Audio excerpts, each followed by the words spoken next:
À l'occasion du 30e anniversaire de la Fête de la Science, et pour la 3e fois consécutive, le Musée Fabre participe à l'événement en proposant à ses publics de nombreuses activités gratuites.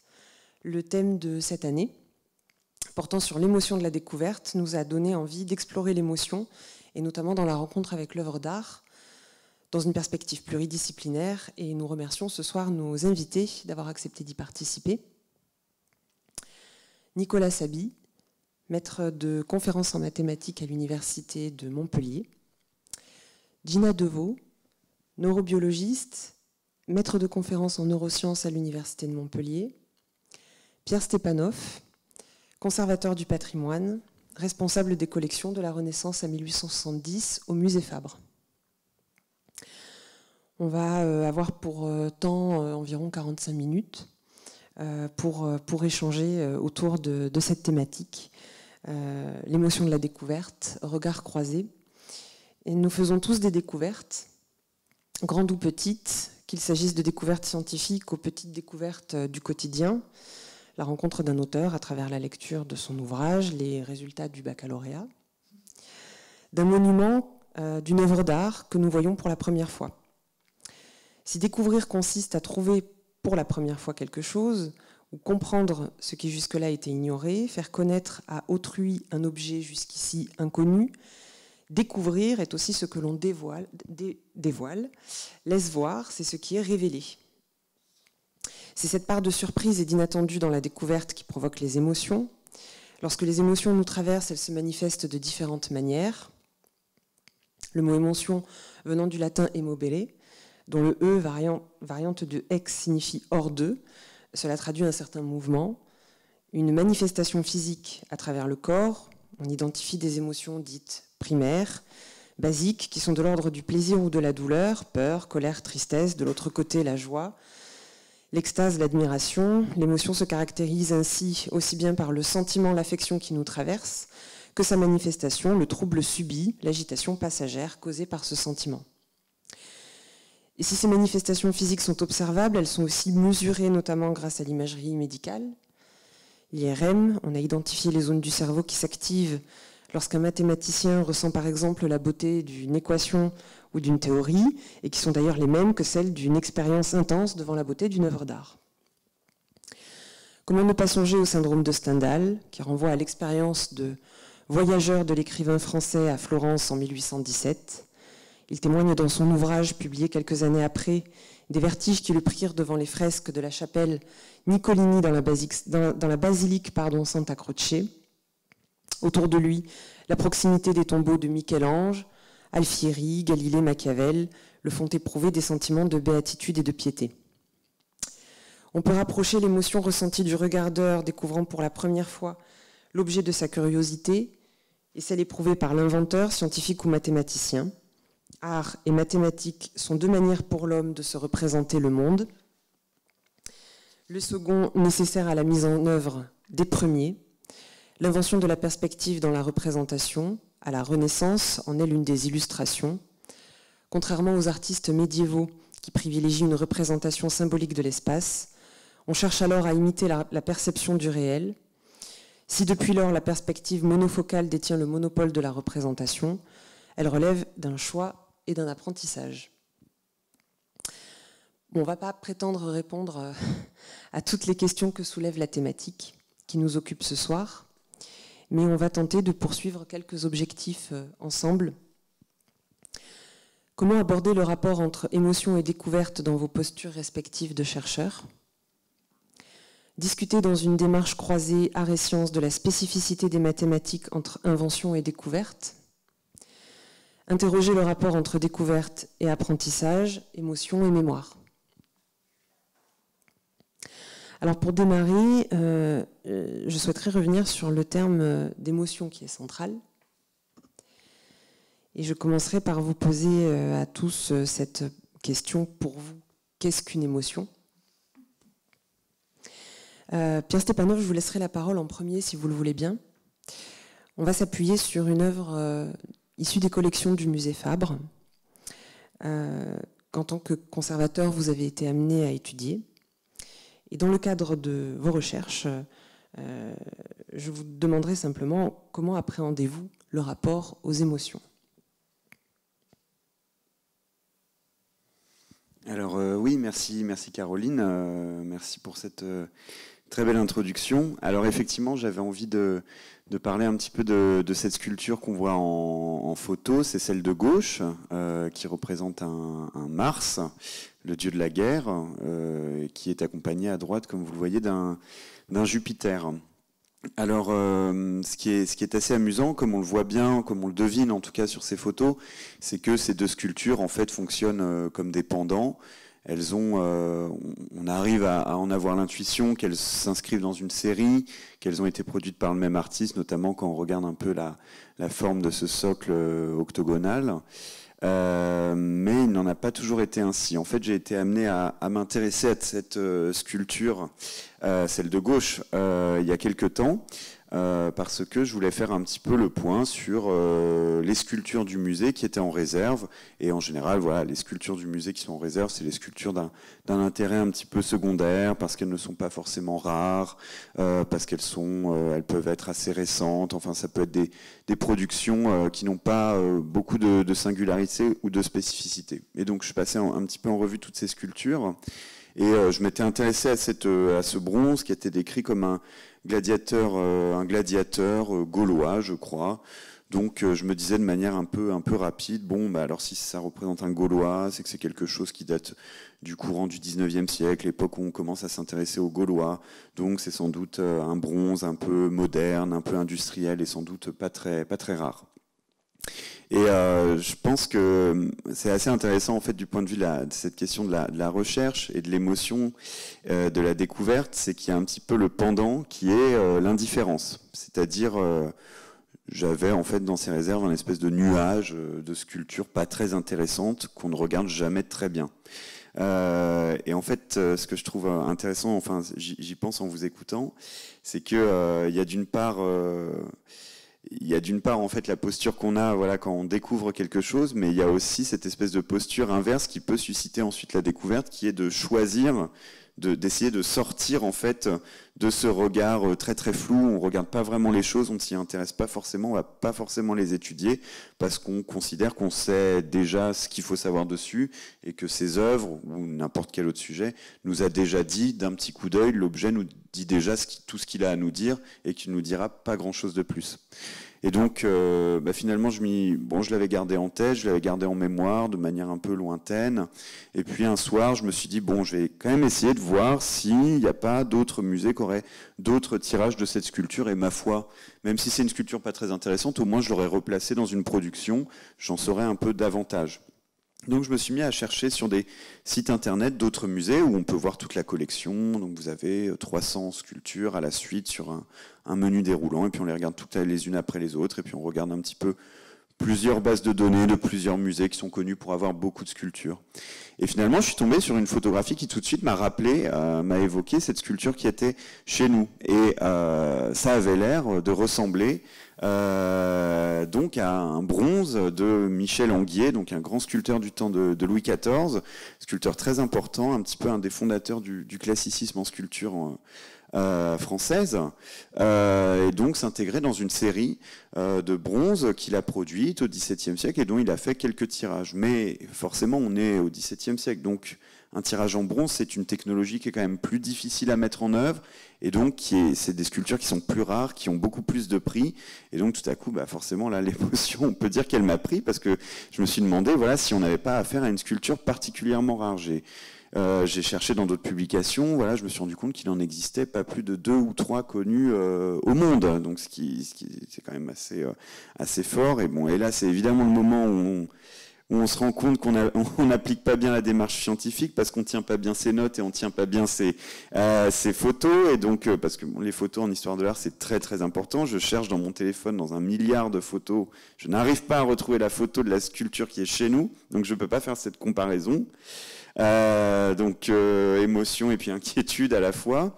Et puis finalement, quelques jours plus tard, notre régisseuse, parce que j'étais pas à Montpellier, a pu m'envoyer une photo de la sculpture en question et ça matchait parfaitement. Et donc tout à coup là, voilà, j'ai pu constater pour le coup une véritable découverte et donc et constater surtout qu'on avait affaire à un bronze d'un très grand intérêt qui en fait évidemment fonctionnait avec cet autre bronze qui n'était lui-même pas identifié, qui était aussi au musée, donc ça m'a permis de l'identifier aussi par voie de conséquence en fait, et ensuite de restaurer, de faire nettoyer, restaurer ces deux sculptures et de les présenter désormais au public, où finalement en fait elles s'intègrent absolument remarquablement dans le parcours et font partie des plus belles sculptures qui rythment notre parcours.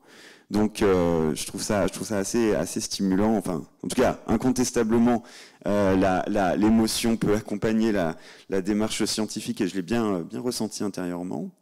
Et je trouve ça assez intéressant en fait de voir que il faut aussi essayer. Enfin, l'émotion peut pas se produire tant qu'on ne donne pas sa chance à l'objet, au sujet qu'on étudie, tant qu'on le sort pas en fait de cette espèce de regard un peu flou dans lequel on classe les choses qu'on croit déjà connaître, qu'on croit déjà maîtriser. Et ça, je trouve que c'est peut-être un peu ça le déclencheur qui va nous mettre dans une disposition d'écoute, d'observation et de capacité ensuite à déclencher finalement une émotion. Donc il y a déjà le point de départ d'une disposition psychologique. Merci Pierre pour cette réponse et cette découverte de ces sculptures qui à présent contribuent à enrichir les salles du musée Fabre. Et pour poursuivre avec nos invités, qu'est-ce qu'une émotion dans vos propres rapports avec la recherche? Bon, je vais essayer de commencer alors. C'est quelque chose qui est assez difficile à décrire. C'est-à-dire que peut-être que ça remonte à notre petite enfance. C'est-à-dire que ce qu'on recherche, c'est peut-être aussi des émotions qu'on a eues dans notre petite enfance sur notre propre rapport au monde. Alors peut-être que c'est propre aux mathématiques, puisque je suis mathématicien, et le mathématicien garde quelque part cette âme d'enfance, c'est ce que disait Grothendieck, face au monde qu'il rencontre. Je dirais qu'il y a un peu tout ce qu'a raconté Pierre et tout ce qu'on peut rencontrer comme émotions positives ou négatives, de peur, de crainte, de jubilation, de triomphe, d'angoisse, de plaisir suprême dans ce qu'on rencontre. Parce que, je veux dire, le point crucial dans les mathématiques, c'est la compréhension profonde que oui, la chose à quoi on est confronté, on en fait compris comment elle fonctionnait. C'est un peu ce jeu de Lego où on arrive à mettre la dernière pièce, on arrive à construire cet objet qui avait l'air inaccessible, ou pour le sculpteur qui sait où est-ce qu'il doit frapper, comment il doit frapper, quelle pièce il doit enlever, comment il doit l'enlever, à quel moment il doit l'enlever. Donc toute cette harmonie de construction participe à une forme de fébrilité qu'on a dans la phase de recherche. Et très sûrement que ce qu'on recherche à la fin, c'est cette forme de jubilation, c'est-à-dire de sentir que oui, on a un peu des frissons dans le dos d'avoir compris ça. Il y a une partie que peu de mathématiciens rencontrent, parce que je dirais que c'est plutôt laissé à ceux qui vont faire les grandes découvertes. Alors on pourra peut-être parler de petites découvertes, de grandes découvertes, de petites émotions, de grandes émotions. Ce que racontent les grands mathématiciens, c'est que cette phase de fébrilité, elle peut durer très longtemps. C'est-à-dire qu'on peut ressentir cette émotion de rencontre avec un grand équilibre pendant plusieurs jours d'affilée, voire pendant une semaine complète, de se dire que oui, on a compris quand même. Et qui, dans la phase qui précède, peut être muni d'une forme d'angoisse de croire que tout va s'écrouler. Le moment où on sent que oui, ça y est, cette fois je le tiens et je le sais pourquoi je le tiens, c'est une forme d'émotion qu'on rencontre peu souvent. Enfin, j'ai le sentiment qu'on la rencontre peu souvent. Voilà comment entrer en matière de l'expérience d'un mathématicien. Je vous remercie pour votre réponse et pour rebondir, pour enchaîner avec Madame Devaux. C'est vrai que vous parliez de jubilation, de fébrilité. Pierre parlait du fait que finalement, c'était aussi une façon d'être prêt à accueillir quelque chose de nouveau. Et du coup, il y a cette rencontre avec l'inattendu. Mais ça peut être positif ou négatif, en fait, ces émotions-là aussi. Oui, on pourrait juste mettre le diaporama. Oui. Ce sera plus facile pour moi. Et à travers vos deux récits, effectivement, on retrouve des éléments communs. Et donc, voilà, on peut passer à la suivante, qui est la question justement que posait Caroline. Qu'est-ce qu'une émotion ? Et en fait, c'est un concept qui est très, très difficile à définir. Les uns ou les autres, on essaye d'en parler. Ce que l'on sait, c'est que c'est inné, c'est spontané. On ne peut pas dire « je veux ressentir une émotion », on la ressent. D'autre part, ce que l'on voit également, c'est que c'est ressenti au niveau individuel, de manière inconsciente, mais que c'est aussi très communicatif. C'est-à-dire que quand on voit quelqu'un qui est vraiment excité, qui est dans la joie, c'est très communicatif. On le voit au niveau des stades, par exemple, de même dans la tristesse, ou de même quand on regarde soit une œuvre d'art, on le voit, soit quand on écoute de la musique, seul ou à plusieurs, soit quand on est aussi devant un film, par exemple. Pourquoi un film triste va nous faire pleurer ? Donc il y a une notion de communication aussi qui est très importante dans l'émotion. Ensuite, les émotions, diapositive suivante, s'il te plaît, Caroline. Voilà. Alors on va décrire, on a parlé d'art, on a parlé, enfin moins vers les mathématiques, mais les émotions, on a essayé, donc on sait comment elles s'expriment, enfin plus comment elles s'expriment que ce qu'elles sont vraiment. Et en fait, il y a une relation, par exemple, avec la peinture. Tu as parlé d'émotions primaires.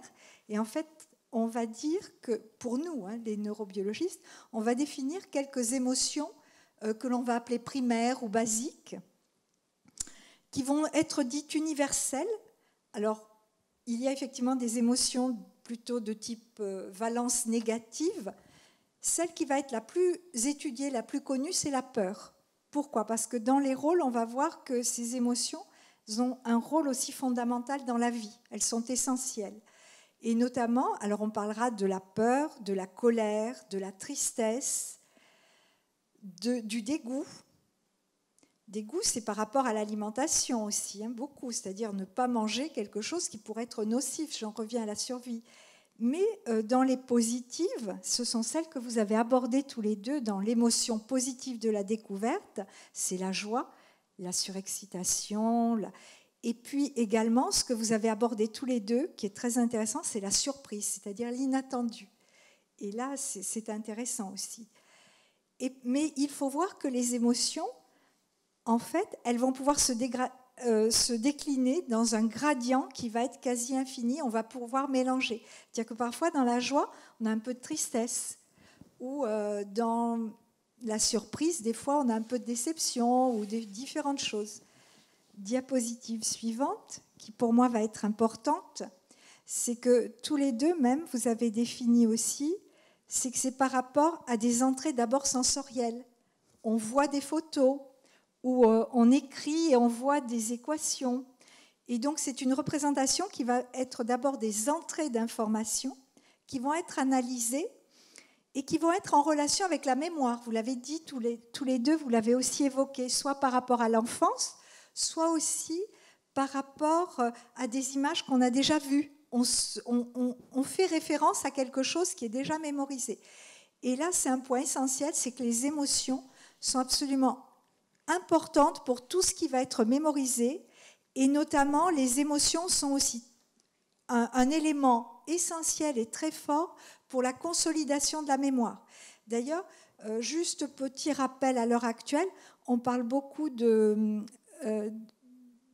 mémoire, et on est dans les rappels, par exemple, avec les procès actuels, où là, il y a une forte émotion aussi. Donc la notion collective, que je voudrais juste souligner là, de mémoire. Et ces émotions, elles vont contribuer à des sorties qu'on connaît mieux, c'est ce qu'on sait mieux, mouvoir, extérioriser. Et donc là, ça va être les sorties comportementales. Diapositive suivante. C'est que ces sorties, elles vont s'exprimer à différents niveaux. Alors on a parlé d'excitabilité, on ressent cette excitabilité, mais aussi au niveau physiologique. Et par exemple, on a le cœur qui s'accélère, on a la respiration, mais on peut transpirer, on peut rougir, on peut blanchir. Et là, c'est là où la notion d'inconscience intervient, parce qu'on n'est pas forcément conscient, on la ressent, mais on ne l'a pas voulu forcément, cette émotion, et elle va surgir. Donc il y a effectivement cette notion qu'on ne la contrôle pas forcément. Après, on va voir, on peut contrôler quand même ces émotions, mais c'est quelque chose qui est incontrôlable, l'émotion. On sent que ça va devenir. Après, il y a d'autres manières de l'exprimer. On l'exprime aussi avec son corps. On a dit qu'on sortait. Mais la posture, quand on est joyeux, tout d'un coup, on va avoir une autre posture que si on est triste. On va avoir tendance à se refermer sur soi-même. Donc là, au niveau de la posture, les gestes, quand on est très ému, on peut être maladroit. Quand on est très ému également, on va avoir des expressions faciales. Là, on ne les voit pas, mais on les exprime tous, les uns ou les autres. Ça rentre dans nos communications non verbales. Même au niveau de la voix, quand on va s'exprimer, quand on est excité, ça s'entend. Les intonations, on l'entend, l'émotion à la voix aussi. C'est très important. Et dernier point que je voulais souligner, c'est que c'est tellement important, ces émotions, qu'on a besoin, par rapport, justement, on disait à l'indifférence d'un texte. Maintenant, on a l'expression numérique, c'est-à-dire que tous nos messages, pratiquement, ça devient un code, on les agrémente d'émoticônes ou même de points d'exclamation, de points d'interrogation, de petits schémas, de petites expressions, même de signes arithmétiques, hein, plus, ou d'autres éléments. Ça veut dire qu'elles nous sont indispensables, que pour nous, c'est vraiment une forme de langage aussi, communication non verbale, mais qui presque devient verbale, là, langagière. Et enfin, dernier point. Alors, quel est le rôle de ces émotions ? Eh bien, le rôle, c'est qu'elles vont consolider notre mémoire, mais dans un but quelque part d'apprentissage. C'est-à-dire que si on se fait plaisir, eh bien, on va avoir envie de continuer la recherche, de continuer à la démontrer, à la faire connaître. C'est pas pour la garder pour soi, c'est cette découverte, donc la faire partager, cette notion de communication. Alors, dans ce qui est le plus étudié chez nous en neurobiologie, c'est l'émotion de la peur, parce que la peur, c'est essentiel à la survie. Donc, c'est ce qui a été le plus étudié. Là, on parle de découvertes très positives, mais nous, ce qu'on étudie le plus au niveau moléculaire, et puis c'est conservé au cours de l'évolution, ces émotions, et donc c'est cette notion de survie. Donc, ces émotions, elles nous sont essentielles. Et donc, elles nous servent notamment pour adapter nos comportements. Pour adapter, c'est-à-dire, quand il y a un danger, soit pour fuir, soit pour combattre. Et c'était pour cela qu'il fallait que le cœur s'accélère, qu'on ait les muscles prêts à réagir. Mais dans la découverte, ça va être aussi de nous porter à continuer. Donc il y a cette notion aussi de continuer à progresser. Alors si je reviens à la notion qui est très importante aussi de mémoire associée à l'émotion, c'est qu'en fait, cette mémoire aussi, elle nous permet d'anticiper, donc de nous projeter dans le futur, donc d'aller vers l'avant. Et là aussi, c'est important avec cette notion d'émotion. Donc, toujours cette capacité d'apprendre. Dernière diapositive pour moi, et après je considérerai. Alors, l'émotion, on ne la gère pas d'habitude, hein, elle est spontanée, je dis elle était innée. Mais en fait, dans notre cerveau, on a quand même des éléments pour la contrôler, pour la gérer. Et notamment, ce qui nous permet de contrôler nos émotions, c'est ce qu'on va appeler les aspects cognitifs. Et là, la mémoire revient. C'est-à-dire qu'en fait, il va y avoir deux grandes voies d'expression extériorisée, l'émotion, soit une voie qui est très rapide, qui est quasi inconsciente. Et je reviens à la notion de peur. Quand on voit, quand on entend un élément qui va nous provoquer la peur, eh bien, il va falloir fuir tout de suite face au danger. Et donc, il faut agir quasi instantanément. Et là, de manière quasi réflexe, inconsciente. Mais on a quand même un cerveau qui a évolué, qui a appris beaucoup de choses, qui a mémorisé beaucoup de choses. Et donc, il faut analyser quand même le stimulus qui nous a fait peur.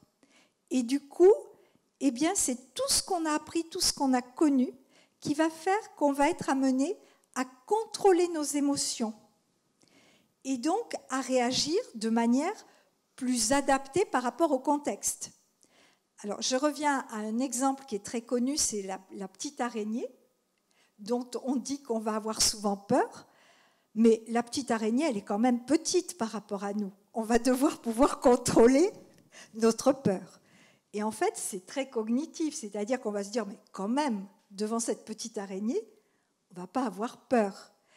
Et donc, du coup, on dit, ben non, on va quand même contrôler son comportement, on ne va pas fuir devant une petite araignée.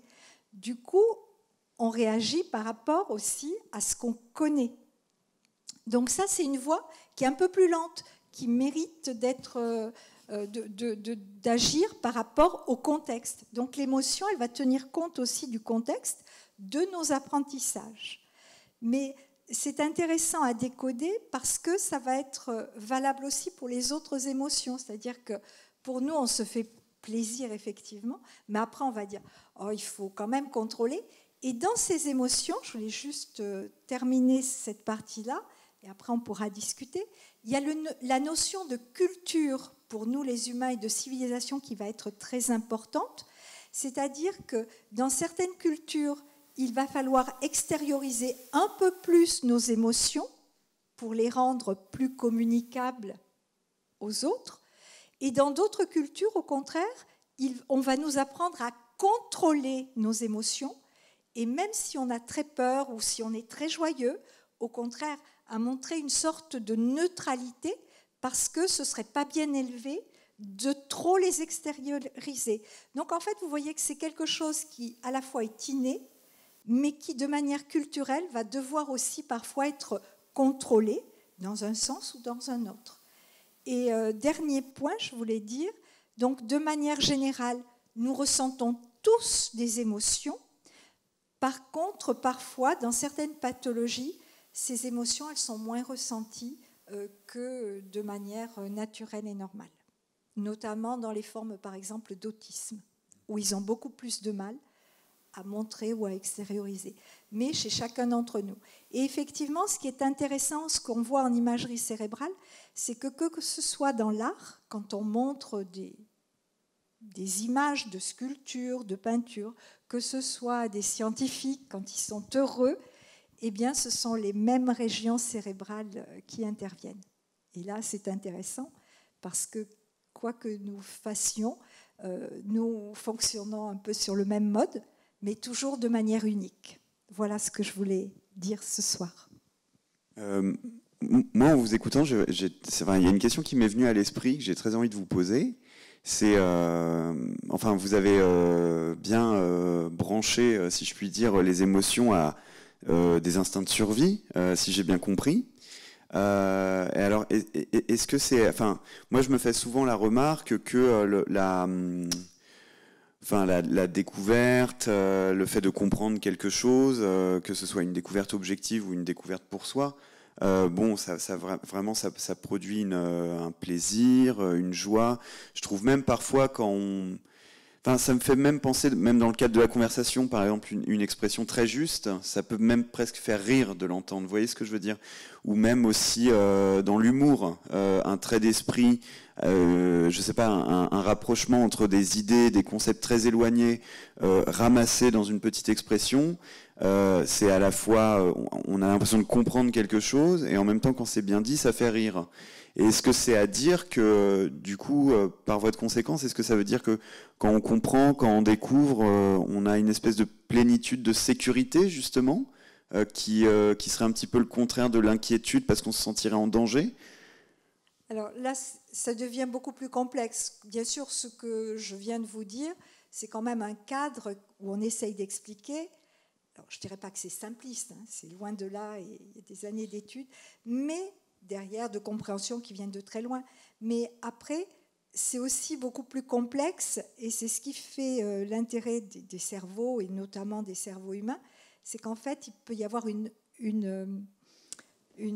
grand degré de liberté, de gradient d'expression, de déclinaison, Et effectivement, dans le langage notamment, il peut y avoir des émotions. Alors là, on s'éloigne un petit peu de la survie, des phénomènes de survie, pour aller plus vers des processus d'abstraction finalement. C'est du langage, donc c'est de la manipulation, mais les processus de plaisir sont un peu identiques, quel que soit, comment vous dire, quel que soit ce qu'on peut décliner. On peut avoir les mêmes aires qui vont aussi s'activer quand on mange quelque chose qui nous fait plaisir aussi, ou quand on discute entre amis, ou comme nous ce soir, ou sur des équations.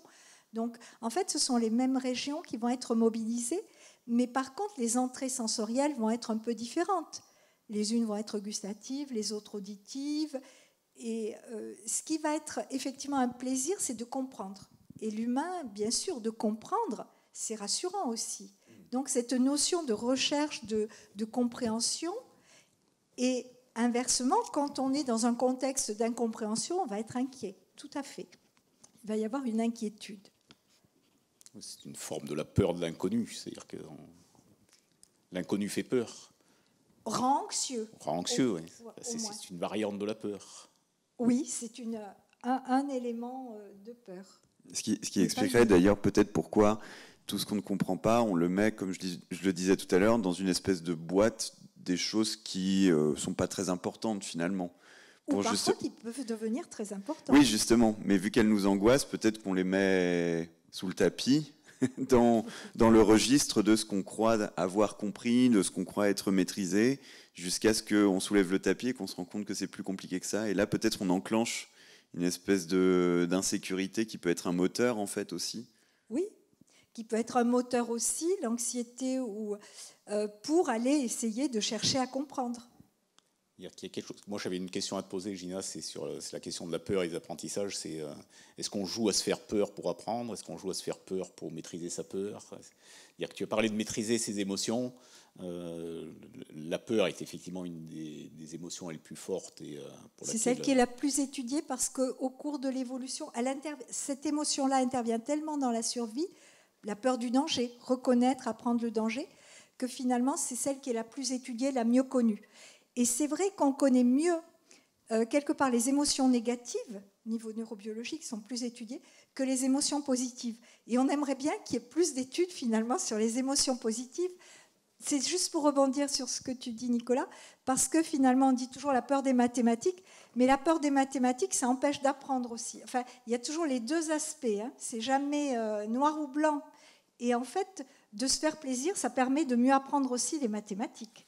Il faut aussi se faire plaisir pour les apprendre. Il vaut mieux, c'est-à-dire que je connais peu de mathématiciens masochistes. Oui. Il y en a peut-être, même qu'il y a peu de chercheurs masochistes. Fait pas ça par masochisme. Des fois, ils sont un peu... C'est comme en art, moi c'est une remarque que je me fais souvent, mais c'est peut-être lié à des contextes un peu culturels ou civilisationnels par rapport à notre époque. C'est qu'aujourd'hui, on a quand même l'impression que le public préfère les artistes tristes, tourmentés, tragiques, maudits, pathologiques, etc., aux artistes qui... Enfin, notre époque, par contre, a du mal à pleinement apprécier les artistes du bonheur. Oui. Moi, je suis toujours très frappé... en fait, à partir de la Renaissance, il y a vraiment une paire, il y a vraiment deux artistes qui sont en rivalité l'un avec l'autre et qui définissent une espèce de dialectique entre deux manières d'être artiste qui vaut ensuite pour tous les siècles qui viennent après. C'est vraiment Raphaël et Michel-Ange. Genre Raphaël, le beau jeune homme, tout le monde l'aime, en plus il parle bien, il est généreux, ses madones sont merveilleuses, elles sont parfaites. Et puis Michel-Ange, le personnage tourmenté, il est laid, il est incompris, il est solitaire, il pousse des colères, etc. Et ce qui est drôle, c'est que pendant des siècles, la figure dominante, c'était vraiment Raphaël, et maintenant on est vraiment dans une époque où on préfère davantage les tourments de Michel-Ange, le gigantisme de ses œuvres, leur démesure, leur instabilité, leur inquiétude, par rapport aux Madones de Raphaël qu'on trouve un peu fades aujourd'hui finalement. Je trouve ça assez frappant. Mais là, je pense que le culturel intervient beaucoup. Ouais. Comme on a dit, de montrer ces émotions ou au contraire de les contrôler, de ne pas les montrer. Mais là, je pense que c'est une histoire d'apprentissage, d'éducation, de culture, de civilisation. Et je pense que c'est vrai qu'on est dans une époque où on sent l'inquiétude, tout particulièrement ces 2 dernières années. Vous le sentez, vous le voyez. Alors que, quand même, on dit toujours le passé c'était mieux, etc. Mais il y avait autant de difficultés, d'inquiétudes. Et c'est vrai qu'on pourrait mettre de manière plus objective sur des choses des émotions beaucoup plus positives. Mais peut-être que de manière collective aussi, l'émotion négative va influencer plus notre époque, alors qu'on pourrait montrer aussi, parce qu'elles sont aussi importantes dans l'apprentissage, je reviens, ou dans la mémoire. On se souvient, dans notre mémoire individuelle, on se souvient des moments forts, positifs. En fait, ce qui va être important dans une émotion aussi, on n'en a pas parlé, on a parlé des petits, c'est l'intensité de l'émotion. Et dans la consolidation de la mémoire, l'intensité de l'émotion est très importante. On retient mieux les intensités fortes que les intensités. Si c'est neutre, ça ne va pas nous marquer. C'est-à-dire qu'il faut qu'il y ait une certaine saillance. Et c'est pareil, on se souviendra des œuvres artistiques qui nous auront beaucoup touchés de manière forte, et celles qui nous auront moins touchés, on s'en souviendra un peu moins. Et pour rebondir sur cette remarque, et on va bientôt arriver on approche de la fin de cet échange, et justement pour rebondir sur tout ce que vous disiez, il y a une question qui me semble aussi devoir émerger et qui fait sens avec l'intensité des émotions, le rapport à la mémoire. Vous parliez de compréhension, de savoir. Est-ce que pour être ému, est-ce qu'on peut être ému sans comprendre ? Est-ce qu'il faut forcément savoir quand on est face à une œuvre d'art pour être ému par elle ? Non. Voilà, comment cela pourrait fonctionner ? Est-ce qu'il faut forcément, pour découvrir ou comprendre, est-ce qu'il faut vraiment déjà savoir au préalable ? Est-ce que c'est un prérequis pour pouvoir faire surgir l'émotion ? Alors, de mon point de vue,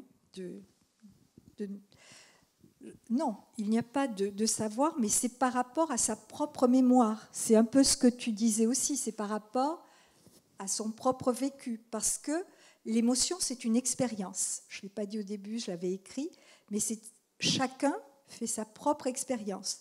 Donc, pour être ému, c'est par rapport à sa propre expérience, c'est-à-dire qu'une œuvre d'art, ce n'est pas d'avoir un diplôme qui va nous permettre d'être ému ou pas, c'est par rapport à ce qu'elle va évoquer en nous, je pense. C'est par rapport à notre propre évocation. Par contre, je pense que certaines œuvres nécessitent une approche plus explicative que d'autres. Il y a des œuvres qui vont être perçues de manière plus facile par un plus grand nombre, même des œuvres naïves ou d'autres dont la beauté ou qui auront une représentativité qui sera plus familière, je dirais, plus familière. Par contre, tout à l'heure on parlait d'esthétique, d'harmonie ou autre, et ce qui va déconstruire cette harmonie ou cette représentation va peut-être nécessiter un peu plus d'explication, mais pas forcément de savoir.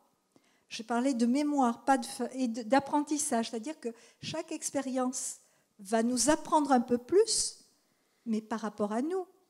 Pas forcément, on ne va pas tous devenir des grands mathématiciens, désolé, mais... On est tous un peu mathématiciens. On est tous, mais pas au même niveau. La remarque que vous faites, ça me rappelle tout à coup, pour relier ça à la question de la découverte, et vraiment de la découverte scientifique, et notamment mathématique, ça me rappelle ce texte, ce dialogue de Platon, je ne sais plus lequel c'est, mais où Socrate guide un esclave qui n'a aucune éducation en mathématiques et lui fait découvrir par lui-même le théorème de Pythagore. Et en fait, ce qu'il en déduit, ça va vraiment dans votre sens, c'est que ce qu'il en déduit, c'est qu'en fait, tout le monde, au temps où il était une âme et où il contemplait la vérité parfaite, au paradis ou que sais-je, dans le monde des idées, eh bien, tout le monde a une mémoire en fait imprimée à l'intérieur de lui de cette vérité mathématique, et que la découverte, en fait, c'est simplement en fait, c'est jamais rien de plus qu'une redécouverte.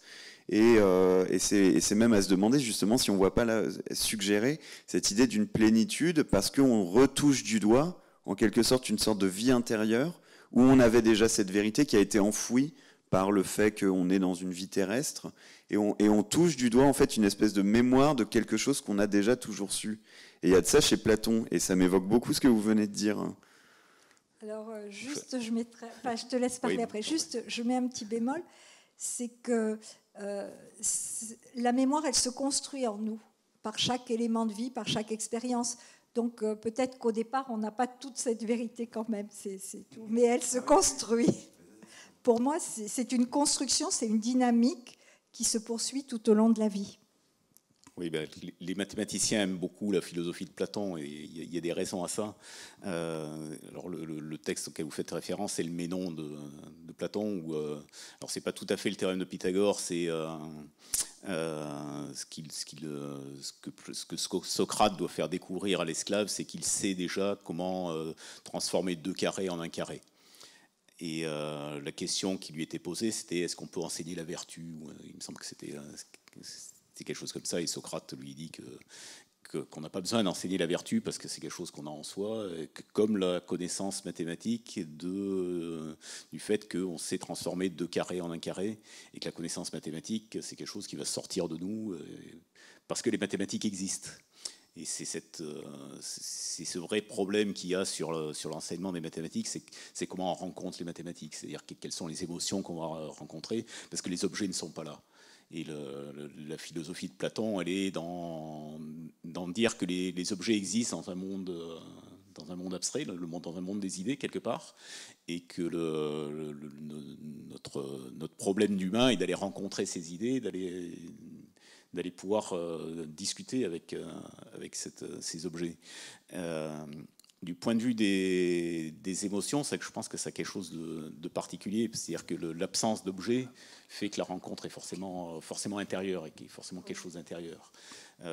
Après, c'est vraiment un positionnement philosophique sur quels sont les objets, parce que justement on peut pas les atteindre. Donc il y a un autre dialogue de Platon qui est célèbre aussi sur cette question, c'est le mythe de la caverne, où la seule chose qu'on voit sont des projections, parce que le monde qu'on perçoit, on le perçoit par nos propres sens, par nos propres émotions, mais qu'est-ce qu'il est réellement? On ne sait pas vraiment. On ne sait pas vraiment. C'est pour ça que oui, il y a tout ce vécu qui rentre en jeu, et un vécu qui, y compris pour les mathématiques, c'est-à-dire que moi je fais partie de ceux qui réfléchissent aux questions d'enseignement des mathématiques, qui vont se passer dans la petite enfance, peut-être à cause de cette question de l'anxiété ou vis-à-vis des mathématiques. Moi, je crois que l'anxiété vis-à-vis des mathématiques est quelque chose qui se construit culturellement, qui se construit par l'école, mais qui n'est pas quelque chose d'inné. Il n'y a aucune raison à ce qu'on ait une quelconque anxiété vis-à-vis des découvertes mathématiques. En revanche, la question de l'apprentissage des émotions, il y en a une partie qui se transmet par sa famille, qui fait partie du vécu de la famille, qui fait partie du vécu des parents, qui se transmet malgré nous, malgré les parents, elle se transmet aux enfants, parce que comme tu l'as dit, Gina, il n'y a pas que la parole, il y a tout le non-verbal. Le non-verbal est pétri d'émotions qui sont non exprimées ou exprimées bizarrement, et qui vont avoir un impact.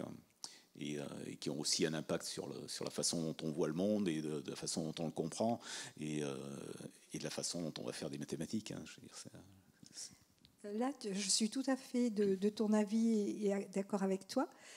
Si je reprends l'exemple de l'araignée, en fait, il s'avérait que la peur de l'araignée, c'est pas sa propre expérience qui nous fait peur, c'est le fait de voir quelqu'un qui a peur qui nous transmet la peur. Et de la même façon dont tu le dis, je pense que depuis plusieurs générations, on a peur d'avoir faux en mathématiques, Et du coup, les parents insistent sur les mathématiques en disant, toi, à l'enfant, toi, tu n'as pas le droit d'avoir faux.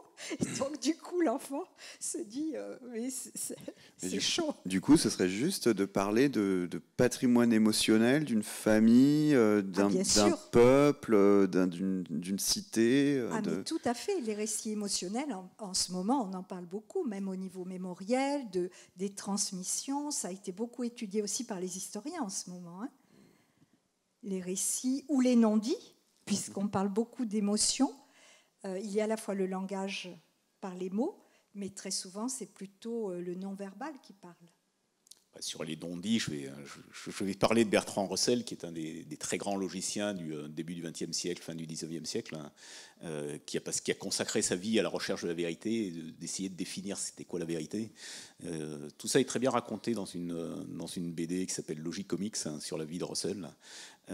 Et en fait, une des raisons familiales de cette quête de Russell, c'est qu'il avait un frère qui était dément, qui était enfermé dans sa chambre. Russell en ignorait l'existence, tout ce qu'il entendait, c'était les cris de son frère. Et ce qu'il cherchait, c'était à comprendre d'où venait ce bruit mystérieux qui hantait sa vie. Et cette recherche de vérité est liée à sa vie, on va dire, dans la petite enfance, et qui a été une quête de toute sa carrière, quand même. Donc les émotions, oui, c'est des choses qui peuvent aller très loin, quoi. Oui, je voudrais juste, puisqu'on est au musée, revenir sur la notion d'art et ce que vous avez dit, Pierre. C'est vrai que ce qui est important, c'est le regard aussi. Donc j'avais mis entrée des sensoriels et des émotions et culturelles. C'est qu'on n'aura pas les mêmes émotions en fonction des différentes époques parce qu'on ne regardera pas de la même façon. Donc à la fois, c'est pour ça que je reviens, j'ai mis la mémoire souvent au niveau, mais la mémoire individuelle et la mémoire collective, et que très souvent, c'est cette notion, même de manière inconsciente par rapport à nous, mais dont on est imprégné, on ne va pas avoir le même regard sur les œuvres à différentes époques, on va les voir différemment, et certaines œuvres à certaines époques vont nous laisser indifférents, et à d'autres, au contraire, vont beaucoup plus nous émouvoir. Je crois que vous vouliez présenter une autre œuvre. Oui, bon, enfin, on peut pas, c'est pas la... Ouais, non, mais je me disais autant poursuivre la conversation, et effectivement, vous mettez vraiment le doigt sur une question absolument fondamentale, et même pour être un peu dur avec ma paroisse, c'est-à-dire le musée, force est de constater que dans une démarche un peu scientifique, le musée est quand même une institution de, comment dirais-je, de décontextualisation des œuvres par rapport à leur histoire, et en un sens de désémotionnalisation des œuvres aussi par rapport à l'intention qui a été celle des artistes qui les ont créés. Ça, c'est quand même assez frappant. C'est sûr que c'est pas du tout la même chose de voir une crucifixion dans une église, dans une scénographie, dans une perspective architecturale qui a vocation évidemment à émouvoir, que de la voir accrochée à un mur dans un musée. Ça, c'est très très différent.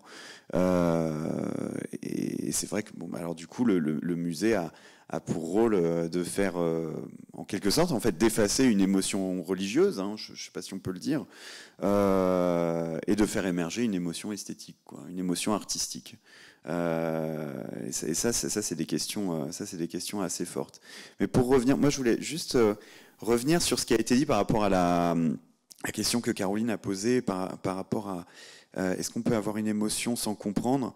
Alors je ne sais pas qu'est-ce que ça signifie, qu'est-ce que ça a des implications psychologiques sur voilà, quand on observe comment fonctionne, comment se passent les choses dans le cerveau.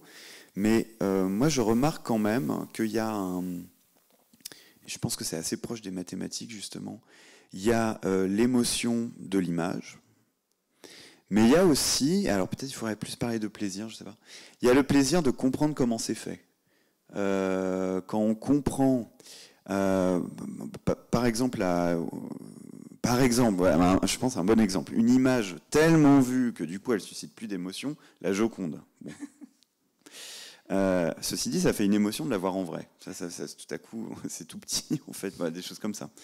Par contre, se réapproprier cette œuvre tellement galvaudée, en comprenant tout à coup en fait la technique qui a été mise en œuvre par l'artiste pour la réaliser, et voir avec ses yeux quelque chose qui est invisible, enfin percevoir les conséquences de cette technique, c'est-à-dire un chef-d'œuvre, par exemple une joue, la joue de la Joconde qui passe de l'ombre à la lumière, comprendre qu'en fait c'est une succession de 25 couches de peinture extrêmement subtiles, avec plus ou moins de pigments, on passe d'un pigment à l'autre, et essayer de voir un petit peu cette joue comme une espèce de géographie de strates, et en fait presque le voir de ses yeux, alors qu'on ne voit pas, mais le deviner, comprendre comment ça marche, ça c'est assez formidable aussi. Alors je ne sais pas s'il faut parler d'une émotion cognitive, Voilà, je ne sais pas ce que c'est, mais c'est aussi très intense. Tout à fait. Alors là, je séparais ces différents points. Et effectivement, ça va être différentes zones cérébrales. C'est-à-dire qu'il va y avoir une émotion sensorielle. C'est un peu ce que je disais tout à l'heure aussi sur les voies courtes et les voies ultra rapides et les voies plus lentes, un petit peu d'apprentissage. C'est-à-dire que l'une va être une émotion sensorielle qui va être hyper rapide. Et puis l'autre, c'est un peu comme les apprentissages ou se faire plaisir quand... Même un enfant qui a peur des mathématiques, quand il a réussi, il y a un plaisir quand même. Et là, c'est pareil. C'est-à-dire quand il y a une compréhension, et du coup, là, ce n'est pas uniquement du sensoriel presque instinctif, ça va être le plaisir de l'apprentissage et d'aller plus loin, de comprendre. Et là, il y a un véritable plaisir, et ça, c'est notre plaisir de chercheur quand même. Hein. Qu'est-ce qu'on essaye de faire en tant que chercheur ? C'est d'aller comprendre un peu plus le monde et se comprendre soi, mais aussi comprendre ce qui nous entoure. Et là, c'est notre plaisir à nous. Ce ne sont pas tout à fait les mêmes structures cérébrales qui interviennent. Moi, j'ai l'impression, tout bête ce que je vais dire, mais j'ai l'impression qu'on a presque l'impression de le sentir corporellement. Ah, mais oui. Que c'est pas la même chose qui se passe. Ah, mais enfin, on a l'impression d'avoir un plaisir dans la tête presque. Enfin, je ne sais pas à quoi ça rime. C'est une excitabilité neuronale. C'est très curieux. Oui, oui. Alors, je vais sans doute aller encore plus loin, mais c'est vrai que par rapport aux mathématiques, il y a aussi cette ambivalence de ce que c'est que découvrir en mathématiques et du rapport avec l'invention trouvée. Je peux vous laisser... Je l'ai déjà presque évoqué en parlant de Platon, c'est-à-dire que donc je vais redire un petit peu ce que j'ai dit sur les objets, c'est-à-dire que la vraie difficulté dans les mathématiques, c'est quelle est la nature des objets. Donc ça, c'est quelque chose qui a tracassé les humains depuis très longtemps, et particulièrement ça a particulièrement commencé avec les Grecs. Ça a trouvé une forme de résolution, on va dire, au début du XXe siècle. Pour comprendre pourquoi il y a un problème, c'est que personne n'a rencontré le nombre 3. Je peux montrer 3 doigts, je peux montrer 3 micros, je peux montrer 4 fauteuils. Il y a une forme d'abstraction qui se crée chez l'enfant de comprendre qu'il doit y avoir quelque chose qui est au-delà des 4 fauteuils. C'est-à-dire que si j'enlève fauteuil, qu'est-ce qui reste ? Si j'enlève les fauteuils, il ne reste rien. Mais il doit rester cette entité de 4 qu'on ne rencontre jamais. Et tous les objets mathématiques sont de ce registre. C'est-à-dire je peux dessiner un cercle, je peux dessiner un carré, mais je ne rencontrerai jamais le vrai cercle, je ne rencontrerai jamais le vrai carré. Donc ça, c'est le premier problème qu'on rencontre quand on commence à se poser des questions sur ce que sont les mathématiques et qu'est-ce que j'apprends quand je fais des mathématiques. Et du coup, on va avoir une dialectique sur est-ce que je découvre ou est-ce que j'invente. C'est-à-dire que si les objets n'existent pas, c'est que c'est moi qui les crée. C'est moi qui les crée, je suis cette espèce de Deus ex machina qui a une capacité de création. Je crée les objets, j'invente les structures, j'invente les problèmes, et j'ai une forme de découverte de pourquoi cette harmonie des objets, cette harmonie de la raison. C'est-à-dire qu'il y a quelque chose dont on n'a pas beaucoup parlé non plus sur le côté des émotions, qui est un petit peu lié à ce que tu disais, Gina, je pense, sur ce contrôle des émotions. C'est l'intervention de la raison dans les mathématiques. C'est ce que j'appelais la cognition. Voilà, qu'on peut appeler la cognition, et qui probablement est liée à ces problèmes d'anxiété. Si on met trop l'accent sur la raison, on désincarne les mathématiques, on désincarne le rôle des émotions dans la découverte de ces objets qui n'existent pas, etc. Donc la question de la découverte ou de l'invention, je pense que c'est vraiment un positionnement philosophique qu'ont ceux qui font des mathématiques vis-à-vis du monde qu'ils rencontrent. C'est quelque chose d'angoissant de penser que les objets n'existent pas. Et il y a beaucoup de mathématiciens dont on peut dire qu'ils sont platoniciens le week-end parce que ça les rassure. Et quand ils sont au travail dans la semaine, ils disent ben non, je manipule des trucs qui existent parce que sinon, ce que je fais n'a peut-être plus beaucoup de sens, quoi. Mais être rassuré parce que les objets existent, ça c'est quelque chose qui aide à savoir que je ne vais pas dans le vide. Parce que si les objets n'existent pas, si c'est que du discours, bah ça peut avoir une nature très bizarre, quoi. Donc le mathématicien, quand il est dans son activité de compréhension, de recherche de son problème, il a la certitude que ce qu'il cherche existe. Et que ce qu'il cherche, il va pouvoir le décrire, il va pouvoir donner la langue qui en parle, et tout va... L'harmonie du monde va être révélée. Mais il n'empêche que cette question de savoir est-ce qu'on découvre, est-ce qu'on invente, moi je ne vois pas d'autre position que dire que c'est une position philosophique vis-à-vis de notre activité, quoi. Moi je me suis, pour aller dans votre sens, et je serais assez curieux de savoir ce que vous en pensez, mais c'est peut-être une illusion, je pense que je me suis récemment converti au platonisme à cause d'une remarque que je me suis faite, qui m'a vraiment impressionné. C'est les enfants, mais vraiment les petits, qui commencent à parler et qui comprennent, qui désignent, quand ils parlent des chiens, qui comprennent qu'un chihuahua et un dog allemand, c'est tous les deux un chien. Et je ne comprends pas comment ils font aussi jeunes pour classer deux bestioles aussi différentes sous le même concept. On a l'impression que ça leur vient d'en haut, quoi. Non, c'est un apprentissage. Alors, je voudrais juste revenir sur une notion que je trouve très importante aussi, que je n'ai pas évoquée et qui pourtant, dans le cerveau, est quelque chose de vraiment essentiel. C'est que l'émotion, elle n'a pas forcément de sens, de signifiant. Ça peut être la surprise, ça peut être... C'est vraiment, je l'ai fait démarrer à partir d'une information sensorielle. Il y a un bruit, on sursaute. C'est une émotion, c'est une surprise, c'est une émotion, on n'a pas réagi, ça n'a pas de sens. Par contre, le cerveau, quand son fonctionnement, il a besoin de trouver de la cohérence et du sens. C'est exactement tout ce que tu viens de décrire. C'est-à-dire que, et même au niveau de la mémoire, en fait, la mémoire, elle est associative, c'est-à-dire qu'elle va associer plein d'éléments, un ensemble des éléments. On ne fonctionne que par association, par référence, par repère. Mais ce que va faire l'activité cérébrale, c'est d'essayer de réorganiser toute cette information pour qu'elle ait de la cohérence et du sens. C'est bien ce qu'en mathématiques aussi tu as essayé de dire, c'est-à-dire qu'il faut qu'il y ait de la cohérence et du sens. Et pourtant, elle va faire que ça va être la manipulation de symboles abstraits, mais il faut quand même lui donner de la cohérence et du sens. Alors que juste l'émotion pure, seule, entre guillemets, elle n'a pas forcément de sens. On réagit, c'est une réaction émotionnelle, mais on n'a pas forcément de sens. Alors que effectivement, tout ce qui va être du cérébral, ce que j'appelais du cognitif, le cerveau, il va construire, il faut que pour chacun d'entre nous, il faut qu'on ait sa propre cohérence. Sinon, on va bugger, enfin, ça ne va pas marcher. Hein? Je ne sais pas comment vous le constatez, mais voilà. Par contre, c'est ce que je voulais dire par rapport aux œuvres.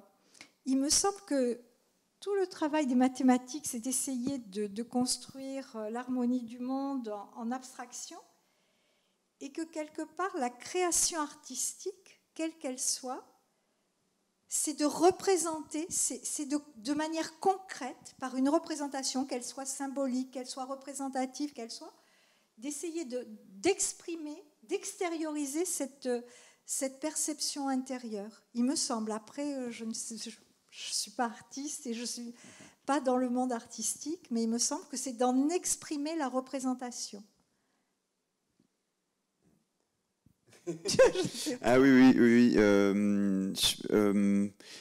Ouais, mais j'élargirais quand même avec l'idée que l'artiste aussi, d'ailleurs pendant des siècles et aujourd'hui encore dans des sociétés qui sont encore prémodernes, si je puis dire, l'artiste est peut-être davantage le porte-parole de l'intériorité d'une communauté, oui. Je dirais, plutôt que de donner, représenter de manière un peu avec cette ambition de créer une représentation vraiment magistrale, quoi, particulièrement parlante ou particulièrement intuitive de questions ou de représentations intérieures. Oui, c'est vrai que c'est vraiment ça l'ambition c'est vraiment ça l'ambition de l'artiste.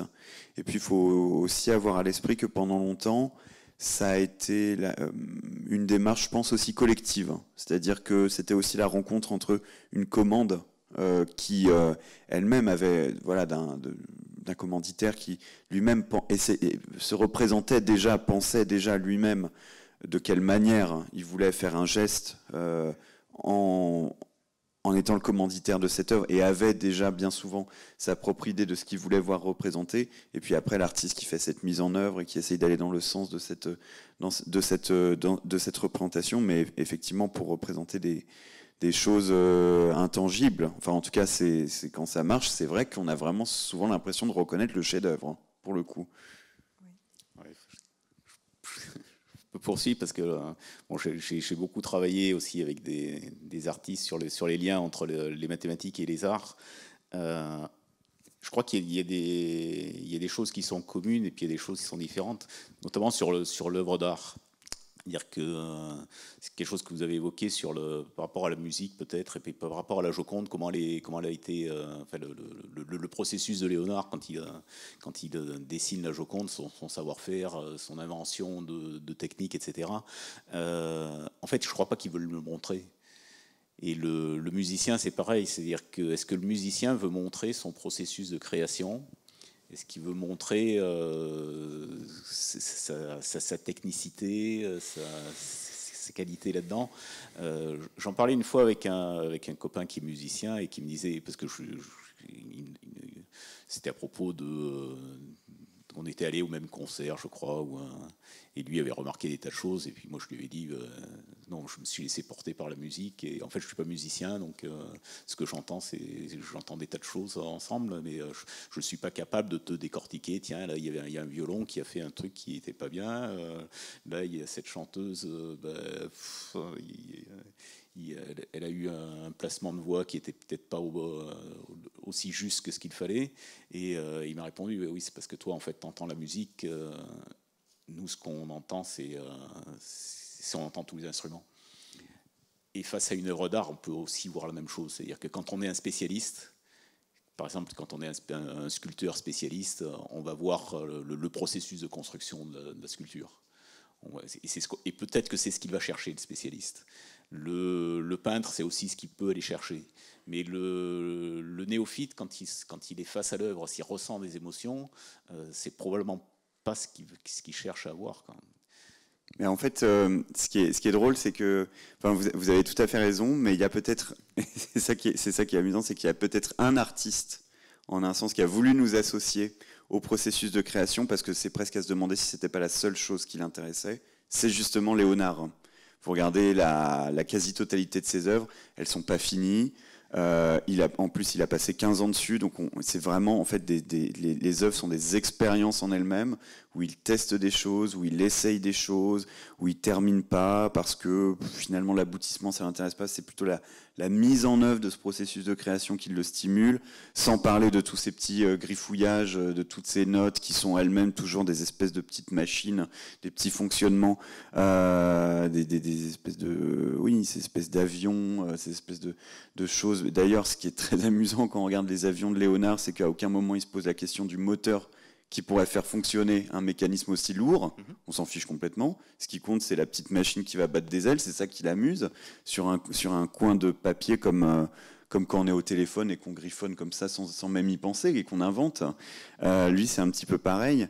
Et justement, mais c'est ce qu'a montré d'ailleurs la dernière exposition qui lui a été consacrée au Louvre. Je pense que c'était vraiment ça l'intention de cette exposition, c'était de montrer que justement c'est vraiment un chercheur qui conçoit la peinture comme une discipline scientifique. Et ce qui l'intéresse dans cette discipline scientifique, c'est pas d'aboutir à des résultats, c'est de mettre en scène un processus de création. Mais voilà, Léonard, c'est un génie bien solitaire. Hein. C'est une comète mystérieuse et étrange dans un ciel où effectivement les artistes nous donnent à voir des choses et n'ont d'ailleurs pas forcément envie qu'on rentre dans leur atelier pour voir leurs recettes et leurs secrets. Mais Léonard, ouais, c'est son mystère à lui, quoi. Oui, mais est-ce que là-dessus, je pense qu'il y a des points communs entre les artistes et les scientifiques ou les chercheurs. Dans la démarche. Dans la démarche, c'est qu'ils sont dans un processus de recherche. Ils explorent des possibles, ils explorent des techniques, ils explorent ils font leurs expériences. Certaines aboutissent, d'autres n'aboutissent pas. Ils sont aussi dans des processus d'enseignement. C'est-à-dire que Léonard aussi avait son école, il avait ses disciples, il avait des gens à qui il devait apprendre, donc il devait aussi leur montrer des techniques qu'eux aussi expérimentaient, qu'ils faisaient. Pour aller dans des peintures très modernes et qui sont moins faciles à appréhender pour le grand public, c'est par exemple ce qui est ici dans le musée sur les œuvres de Soulages. C'est-à-dire que Soulages a fait aussi une expérience du noir, l'expérience de la lumière. Et c'est une expérience sur la lumière. Mais est-ce que c'est compréhensible par le néophyte qui rentre dans le musée et qui voit les tableaux de Soulages en se disant tiens, qu'est-ce qu'il a fait lui, il a pas un tableau noir. Ça revient à la question, si je peux me permettre, qu'on posait tout à l'heure. Est-ce que pour être ému et pour apprécier une œuvre, il faut nécessairement connaître ou comprendre les ressorts de la démarche artistique? Effectivement, c'est ce que je disais aussi tout à l'heure, c'est par rapport à la familiarité. Si on a été sensible à différents éléments de lumière, par exemple, ou de matière, on sera peut-être plus sensible, même sans rien connaître de lumière, on sera peut-être plus sensible. Si on était plus adepte de figuratif et de choses, là on va dire c'est un tableau noir, c'est une succession de tableaux noirs. Et on va être moins sensible à ces effets de lumière, de recherche de couleurs dans le noir aussi. Oui, texture. Et la décontextualisation, elle n'aide pas à faire cette rencontre. Voilà. Alors c'est vrai que pour le musée, c'est difficile. Hein. C'est des musées à réinventer peut-être. Mais par exemple, quand on va à Conques et qu'on voit les vitraux de Soulages, on a une autre rencontre avec l'œuvre de Soulages. Hein, et pourtant, c'est toujours la même idée qui est derrière. Quand même. Donc... Mais par contre, pour continuer sur l'œuvre d'art, moi je me fais quand même souvent la remarque en fréquentant des textes, des commentaires, des textes théoriques ou d'évaluation des œuvres d'art anciens, on remarque quand même que le fait d'attendre d'une œuvre d'art qu'elle nous émeuve, c'est quelque chose d'assez moderne aussi. Le fait d'attendre de l'œuvre d'art qu'elle soit émouvante, on sent bien par exemple au Moyen-Âge, ça avait essentiellement plutôt un rôle didactique, oui. Et moins d'émotion. On voit, alors après, ça dépend ce qu'on entend par émotion, mais je pense qu'il faut vraiment pas négliger quand même cette idée de la prouesse technique, parce que, vous voyez, par exemple, toute cette tradition de la miniature, par exemple, toute cette tradition de l'ornement, toute cette qu'on voit dans les arts décoratifs beaucoup, toute cette tradition des peintures qui sont peintes sur des petits panneaux très illusionnistes. On a presque l'impression que c'est des petites fenêtres qui s'ouvrent, comme on a par exemple ici nos tableaux nordiques. On sent bien qu'il y a vraiment l'idée de la prouesse et que celui qui va collectionner, celui qui va acheter, va vouloir s'emparer d'un petit bijou, en fait, d'une petite perle. Et je ne sais pas si ça relève vraiment de l'émotion. Voilà, alors c'est ce que j'allais dire. Je pense que c'est différent parce qu'il y a toute une gamme de déclinaisons. Je pense que là, ce serait plus de l'admiration. Ouais. Quelque chose qui aurait lieu à l'admiration. C'est-à-dire qu'on est admiratif devant la prouesse ou devant même la technicité.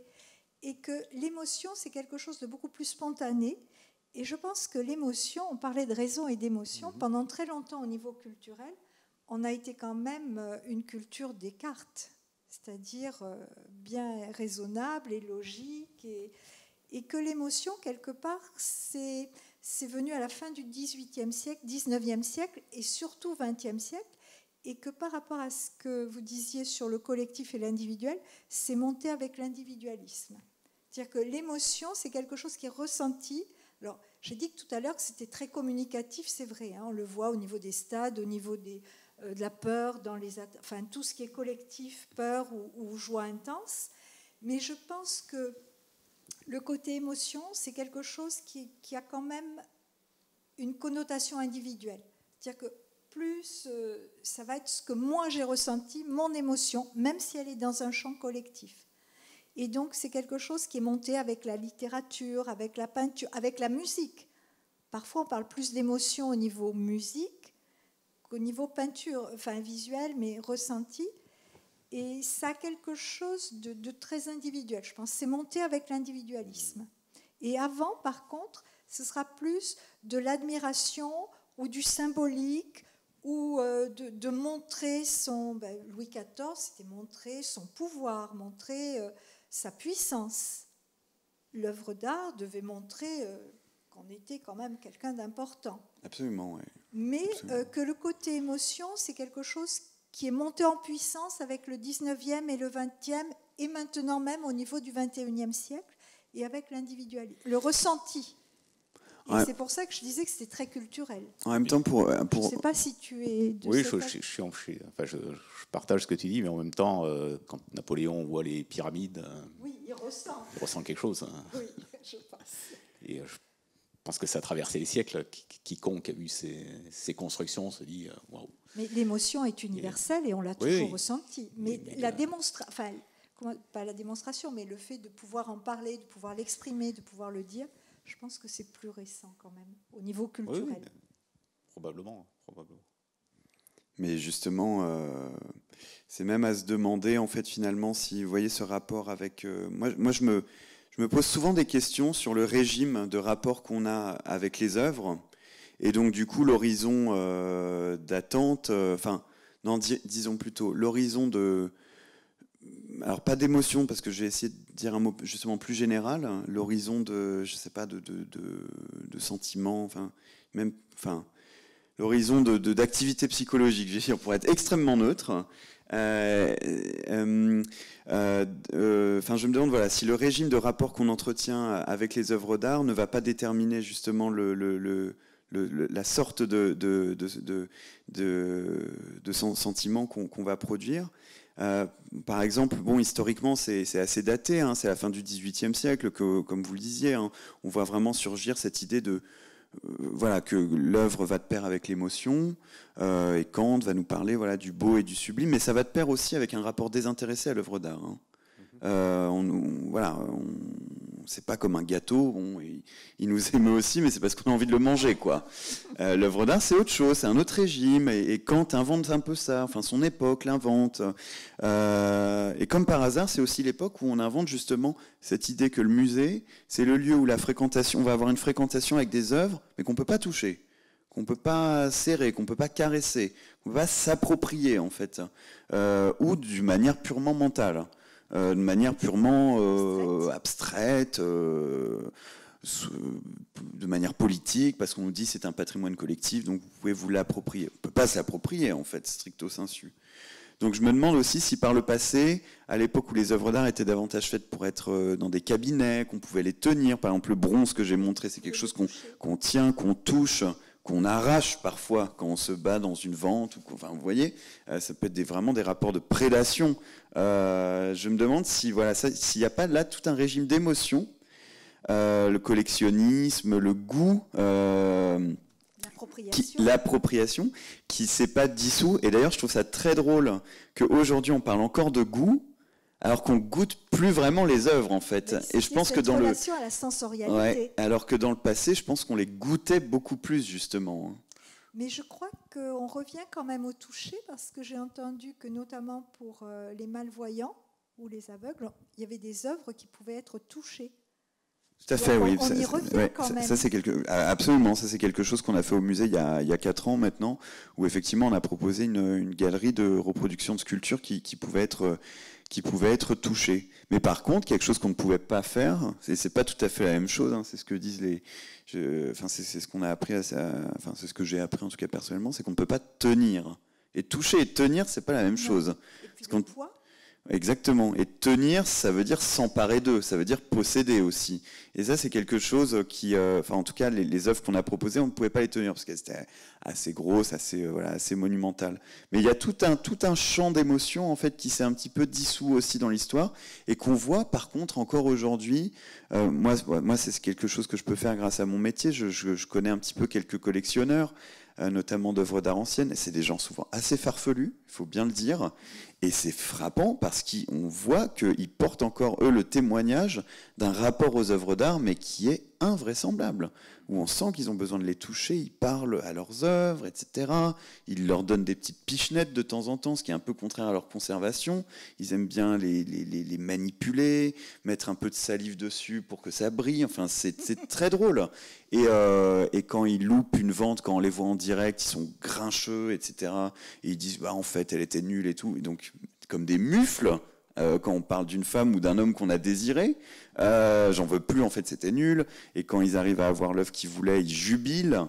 C'est très drôle. Et là, il y a un champ émotionnel qui est absolument invraisemblable aussi. Oui, mais parce que c'est par rapport à... Mais tout ceci, c'est un système de représentation. C'est la valeur qui est donnée par rapport... On parlait tout à l'heure de valence, valeur.